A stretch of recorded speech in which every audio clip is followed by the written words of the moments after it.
চলুন ঘুরে আসি মৌসুনী আইল্যান্ড। দেখতেই পাচ্ছি এই হচ্ছে নামখানার সেই স্ট্যান্ড। এখান থেকে মোটামুটি টোটো ধরা হবে, আর টোটোগুলো মোটামুটি বলছে কেউ বলছে 60 টাকা, কেউ বলছে 70 টাকা, কেউ বলছে 40 টাকা। আমরা কিন্তু 40 টাকা করে টোটো ঠিক করে টোটোয় বসে পড়লাম, আর এখান থেকেই আমাদের মৌসুনী আইল্যান্ডের যাত্রা শুরু হলো।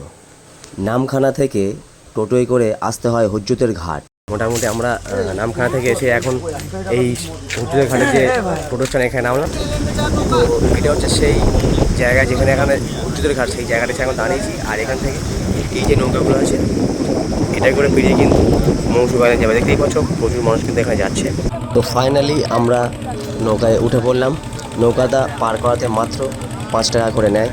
আর আরেকটা কথা বলে রাখি, এখানে স্পেশাল নৌকাও থাকে যেটা নেয় 10 টাকা করে, আর টাইমে যেগুলো চলে সেগুলো নেয় 5 টাকা করে। নদীটা পার করেই এখানে আবার টোটো ধরতে হবে, যেটা পৌঁছে দেবে মেন স্পটে।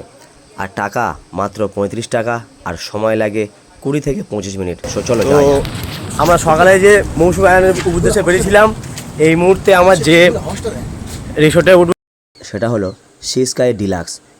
তো ফার্স্ট টাইম এসেছি, ঠিক জানতাম না কোনটা। তো এটা তো নয়, একটু আগে যেতে হবে।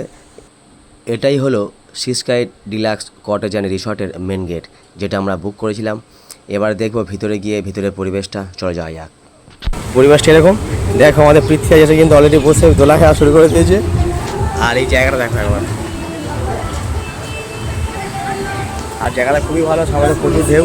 আর ফার্স্ট টাইম এখানে এলাম, কোনো এক্সপিরিয়েন্স নেই, দেখা যাক কতটা কী পরিষেবা হয়।